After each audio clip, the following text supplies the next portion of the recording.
Hello student, again welcome to in my YouTube channel. Question number 7 को discuss करेंगे। Introduction of trigonometry exercise 8.1 NCERT. इसको हम लोग continue कर रहे हैं। इस वीडियो में क्वेश्चन नंबर 7 को डिस्कस करेंगे। क्वेश्चन नंबर 7 है, if cot theta is equals to 7/8 evaluate 1 plus sine theta into 1 minus sine theta whole upon 1 plus cos theta into 1 minus cos theta. चलिए क्विकली इसको हम लोग सॉल्व करेंगे। तो यहाँ हमें क्या दिया हुआ है, cot theta is equals to 7/8 और हमें जो वैल्यूज़ निकालनी है वो साइन और कॉस में निकालनी है। ठीक, देखिए यहाँ पर भी एंगल थीटा है, इन सब में भी एंगल थीटा है, तो यानी कि एंगल में कोई बदलाव नहीं है, सभी एंगल्स क्या हैं, थीटा हैं। तो सेम एंगल के लिए परपेंडिकुलर बेस और हाइपोटेन्यूज जो होते हैं वो चेंज नहीं होते हैं, तो हमें यहाँ पे फिगर बनाने की ज़रूरत नहीं है। ठीक है, हम सीधे इसको डायरेक्ट करेंगे। जब एंगल सेम होता है तो बाई फिगर हम सॉल्व नहीं करते हैं, क्योंकि सबके लिए परपेंडिकुलर बेस और हाइपोटेन्यूज जो होता है वो सेम हो जाता है, इसलिए। ठीक है, चलिए, तो हमने आपको फॉर्मूला बताया था P B P upon H H B. देखिए cot थीटा जो होता है tan का इन्वर्स होता है, tan का p अपॉन बी होता है, तो cot का क्या हो जाएगा, b अपॉन पी हो जाएगा, है ना। यानी कि cot theta is equals to 7/8 है, तो cot थीटा क्या हो जाएगा, b अपॉन पी। tan का इन्वर्स, tan हमारा p अपॉन बी होता है, तो उल्टा क्या होगा, b अपॉन पी। ठीक, तो b upon P is equals to 7/8।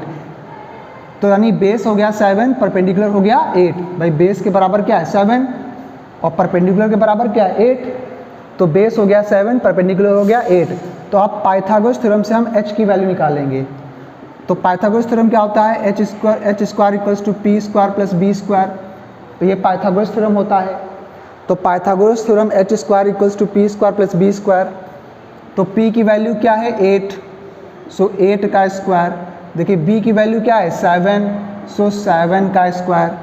तो 8 का स्क्वायर कितना हुआ 64, है ना। 7 का स्क्वायर कितना हुआ 49, है ना। 64 और 49 को आप ऐड कर दीजिए तो कितना हो गया 113। ये इधर h स्क्वायर है, ये इधर h स्क्वायर है, ये इधर h स्क्वायर है।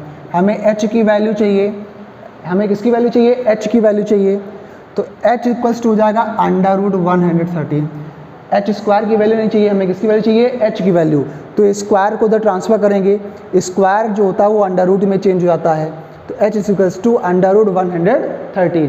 तो एच की वैल्यू आ गई, तो हमें साइन थीटा कॉस थीटा निकाल लेना होगा।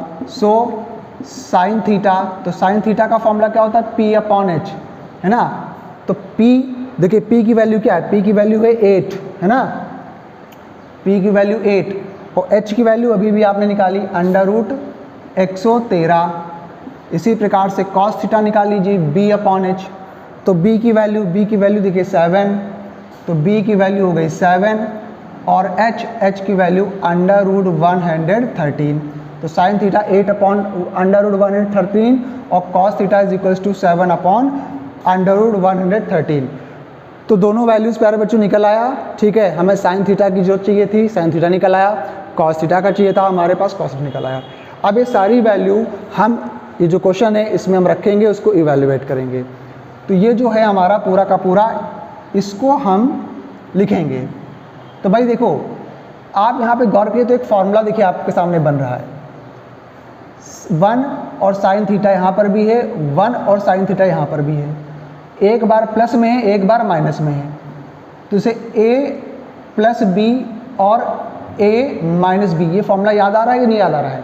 इसमें क्या है, a और b सेम, a और b यहाँ पर भी है, a और b यहाँ पर भी है, दोनों ब्रैकेट में सेम नंबर हैं, दोनों ब्रैकेट में सेम नंबर हैं, एक में प्लस है, एक में माइनस है। तो ये फार्मूला किसका होता है, a square minus B square का। मतलब जो एक नंबर है उसका स्क्वायर कर दो, जो दूसरा नंबर है उसका भी स्क्वायर कर दो और माइनस लगा दो बीच में, ये होता है फॉर्मूला। तो ऊपर भी देखिए ये फॉर्मूला बन रहा है, नीचे भी देखिए यही फॉर्मूला बन रहा है। तो यानी कि ये चीज़ जो है इस रूप में लिख दी जाएगी और ये चीज़ भी इस रूप में लिख दी जाएगी। ठीक, तो 1 का स्क्वायर, भाई a की जगह पे 1 मान लो, b की जगह पे साइन थीटा मान लो।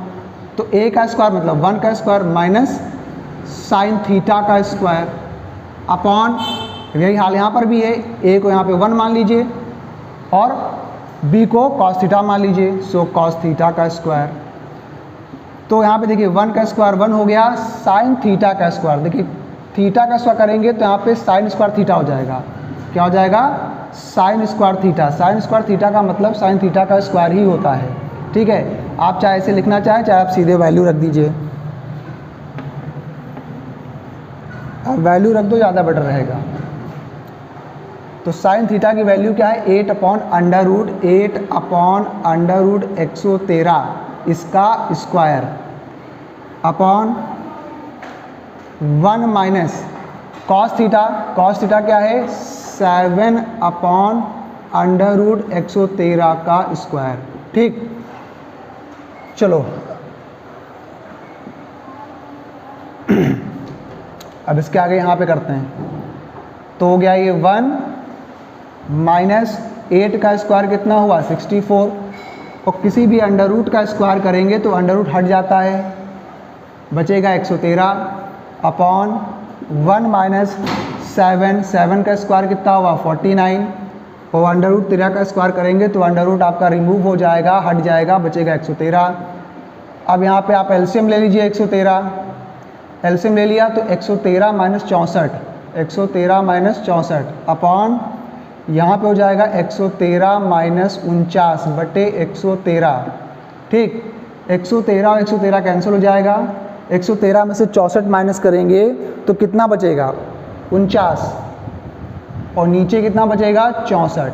तो 49 बचे 64 इसका आंसर आया प्यारे बच्चों।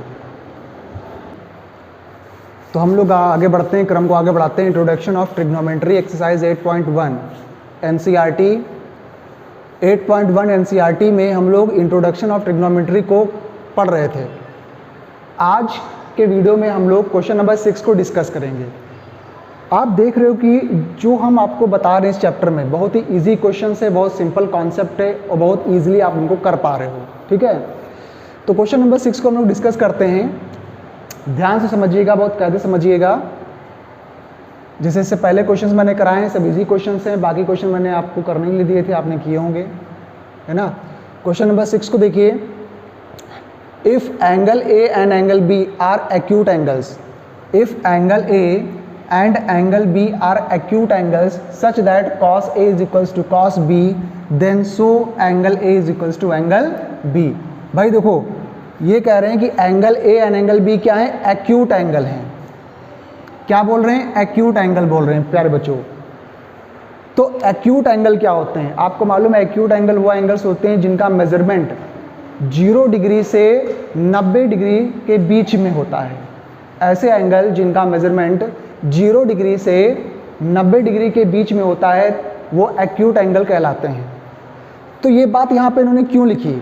ये बात यहाँ पे इसलिए लिखी कि आप एंगल ए और एंगल बी को 90 डिग्री नहीं मान सकते हो, क्योंकि हमें फिगर ड्रॉ करना पड़ेगा। और हमने बताया था कि ट्रिग्नोमेट्री में जो हम फिगर ड्रॉ करते हैं वो हम राइट एंगल टाइप का ड्रॉ करते हैं। राइट एंगल टाइप का मतलब इस प्रकार का, ऐसे राइट एंगल ट्राइंगल, जिसमें से एक एंगल आपका कैसा होगा? राइट एंगल होगा। राइट एंगल माने 90 डिग्री का होगा। ठीक है, तो इसमें हमें यहाँ पे आपको दिख रहा होगा ये 90 डिग्री का है। तो 90 डिग्री का एंगल हम ए और बी नहीं मान सकते, क्योंकि एक्यूट एंगल बोला है ना, इसलिए। एक्यूट एंगल का मतलब ये हुआ कि 90 डिग्री नहीं हो सकता। 0 से 90 डिग्री के बीच के एंगल जो होते हैं वो एक्यूट कहलाते हैं। 90 डिग्री का एंगल एक्यूट नहीं कहलाता। 90 डिग्री का एंगल क्या कहलाता है? राइट एंगल कहलाता है। तो इन्होंने बात साफ कर दी कि आप ये जो राइट एंगल है वो ए और बी को आप नहीं मान सकते, क्योंकि ये एक्यूट एंगल है इसलिए। तो इसका मतलब ए यहाँ हो जाएगा, बी यहाँ हो जाएगा, तो सी को हम एक्यूट एंगल मान लेंगे। ठीक है, सी को हम एक्यूट एंगल है, सी को हम राइट एंगल मानेंगे। ठीक है, यहाँ पर ए और बी को हम एक्यूट एंगल मानेंगे। देखो ये भी एक्यूट एंगल है और ये भी एक्यूट एंगल है। क्लियर? तो फिगर बन गया हमारा। अब हमें ये चीज़ प्रूफ करनी है कि एंगल ए जो है वो एंगल बी के बराबर है। ये चीज़ हमें शो करनी है, शो मतलब हमें दिखानी है। देखो कैसे करेंगे। हमें क्या दिया हुआ है? हमको दिया गया है cos A is equals to cos B question में। तो इसका हम सॉल्यूशन बताते हैं कैसे किया जाएगा। तो जो चीज़ गिवन है वो क्या गिवन है? Cos A is equals to cos B, cos A और कॉस बी बराबर है। अब भाई देखो कॉस थीटा बराबर क्या होता है, मैंने आपको फॉर्मूला बताया था, P B P upon H H B, याद आया कि नहीं याद आया? P B upon H H B मैंने आपको फॉर्मूला बताया था, जिसमें से P upon H sine theta का होता है, B upon H cos theta का होता है, P upon B tan theta का होता है। ये साइन थीटा का होता है, ये कॉस थीटा का होता है और ये टैन थीटा का होता है। तो कॉस थीटा का क्या होगा, बी अपॉन एच, यानी कि base upon hypotenuse, base upon hypotenuse. तो एंगल ए के लिए बेस क्या होगा और हाइपोटेन्यूज क्या होगा एंगल ए के लिए? तो एंगल ए हमारा ये है प्यारे बच्चों, भाई यहाँ पे कॉस ए है, थीटा की जगह पे क्या है ए, फॉर्मूला बेस अपॉन हाइपोटेन्यूज लगाएंगे तो फिगर में बेस क्या है और हाइपोटेन्यूज क्या होगा एंगल ए के लिए, एंगल ए के लिए। तो याद करिए, मैंने इससे पहले वीडियोस में मैंने आपको बहुत सिंपल तरीका बताया था कि किसी भी एंगल का परपेंडिकुलर बेस और हाइपोटेन्यूज पता करना हो, किसी भी एंगल का परपेंडिकुलर बेस और हाइपोटेन्यूज पता करना हो तो कैसे पता करेंगे? जैसे एंगल ए का पता करना है तो एंगल ए के सामने वाली साइड परपेंडिकुलर हो जाएगी, एंगल जिस भी एंगल का हमें पता करना है उस एंगल के सामने की साइड परपेंडिकुलर हो जाएगी। परपेंडिकुलर से 90 डिग्री बनाने वाली दूसरी साइड, भाई ये परपेंडिकुलर है, इससे 90 डिग्री बनाने वाली दूसरी साइड कौन सी है भाई? 90 डिग्री का एंगल ये बन रहा है, तो देखो ये 90 डिग्री का एंगल किससे बन रहा है? एक इस साइड से बन रहा है और इस साइड से बन रहा है, इन्हीं दोनों साइडों से तो एंगल बन रहा है 90 डिग्री का। तो एक परपेंडिकुलर हो गया, दूसरा जो 90 डिग्री बनाने वाली साइड है वो क्या हो जाएगी? बेस हो जाएगी। तो मैंने क्या बताया, ध्यान दीजिए, एंगल के सामने की साइड परपेंडिकुलर, परपेंडिकुलर से 90 डिग्री बनाने वाली दूसरी साइड क्या हो जाएगी? बेस, और जो बचेगी तीसरी साइड वो क्या हो जाएगी? हाइपोटेन्यूज हो जाएगी। ठीक है, हाइपोटेन्यूज हो जाएगी।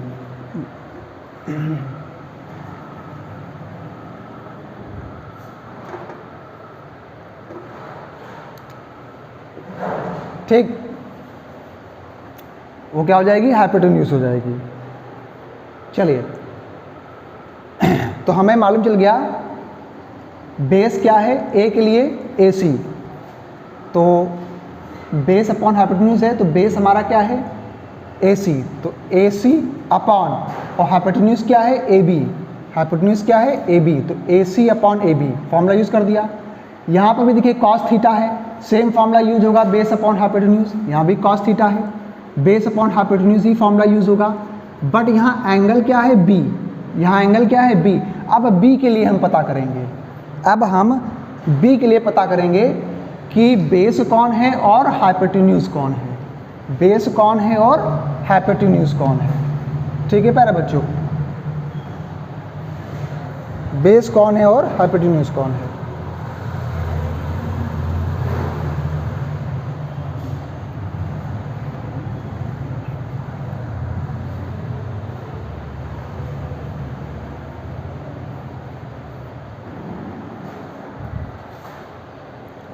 ठीक, चलिए, तो B के लिए सामने वाली साइड परपेंडिकुलर, उससे 90 डिग्री बनाने वाली दूसरी साइड क्या हो जाएगी? बेस, और बची तीसरी साइड क्या हो जाएगी? हाइपोटेन्यूज। ठीक, तो हमारे इसमें बेस क्या हो गया? B के लिए बेस हो गया BC और हाइपोटेन्यूज क्या हो गया? AB। करेक्ट। तो हमने दोनों फॉर्मूले यूज़ कर दिए, कॉस ए के लिए, कॉस बी के लिए। ठीक, सिंपल, ये समझ में आ गया होगा। अब देखिए ए बी और ए बी कैंसिल हो जाएगा। क्यों कैंसिल हो जाएगा? इक्वल के दोनों तरफ मौजूद हैं ए बी और ए बी, ये भी अपॉन में है और ये भी अपॉन में है। इक्वल के दोनों तरफ जब सेम नंबर या सेम क्वांटिटी या same variable same mathematical operation के साथ मौजूद हो, मैथमेटिकल ऑपरेशन मतलब प्लस माइनस इनटू डिवीज़न, जैसे यहाँ पे डिवीज़न में मौजूद हैं, तो सेम मैथमेटिकल ऑपरेशन के साथ अगर मौजूद हैं तो उनको कैंसिल कर देंगे। तो ए बी कैंसिल हो गया, क्या बचा? A C is equals to B C, A C is equals to B C बचा। अब आपको मैंने 9th में आपने थ्योरम पढ़ी होगी कि अगर कोई साइड बराबर है तो उसके अपोजिट एंगल भी बराबर होंगे, कोई साइड बराबर है तो उसके अपोजिट एंगल भी बराबर होंगे। तो AC के अपोजिट कौन है? देखिए AC है ये, इसको हटा दीजिए। AC साइड के अपोजिट एंगल कौन है? Angle B। और BC के अपोजिट कौन है? Angle A। अपोजिट मतलब सामने, तो AC के अपोजिट एंगल B, BC के अपोजिट एंगल A। तो एंगल A is equals to angle B, जो हमें प्रूफ करना था ये क्या हो गया बेटा? प्रूव्ड हो गया, ये चीज़ प्रूव्ड हो गई। ठीक है, चलो इसको नोट कर लीजिए। इसके बाद सेकंड वीडियो बनाएंगे, उस सेकंड वीडियो में नेक्स्ट क्वेश्चन को हम बताएंगे।